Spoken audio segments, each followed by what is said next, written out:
મહત્વપૂર્ણ સમાચાર રાજકોટ ધોરાજીથી સામે આવી રહ્યા છે। ખેડૂતોએ આવેદનપત્ર આપીને રજૂઆત કરી છે।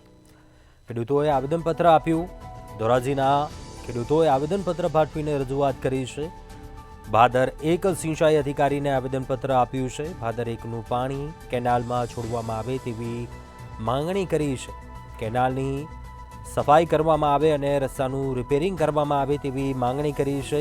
કેનાલનો રસ્તો રિપેર કરવામાં આવે અને સફાઈ કરવામાં આવે તેવી રજૂઆત કરવામાં આવી છે।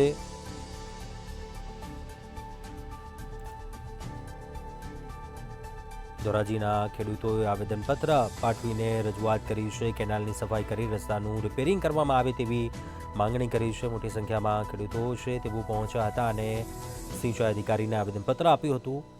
ભાદર 1નું પાણી કેનાલમાં છોડવામાં આવે તેવી માંગણી કરી છે।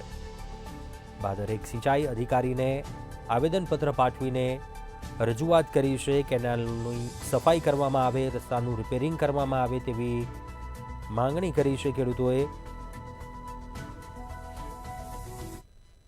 કરશનભાઈ અંટાળા, ધોરાજીથી તોરણિયા નાની પરબડીનો માર્ગ, જે કેનાલનું પાણી કેનાલ છૂટે એટલે પાણી એમાં બહુ નીકળે છે। જે તે પોલ આવતા હોય તે પોલમાંથી પાણી નીકળે છે। કેળામાં હાલવા જેવી પોઝિશન રહેતી નથી। જો કેળામાં અમારે વાવેતર કરવા જવું હોય તો પણ કેળામાં હલાતું નથી, એવી પોઝિશન થઈ જાય છે। એથી અમે નાયબ ઇજનેર કચેરીને આવેદનપત્ર આપીને સૂચના આપી કે આ પાણીનો બગાડ ના થાય અને વ્યવસ્થિત પાણી વરે એ માટે એના ઇજનેરોને સૂચના આપે। અંટાળા હરસુખભાઈ દેવરાજભાઈ, ધોરાજીથી પરબડી જતા માર્ગની અંદર જે કેનાલના પાણી આવે છે 19 અને 21ના પોલના પાણી ખેડૂત બગાડી અને કેળામાં આપે નાખે છે, એ કેળો રિપેર કરવા માટે પાણીની સપ્લાય એને બંધ કરવી, આવી અરજી અમે ઇરિગેશનમાં આપેલી છે।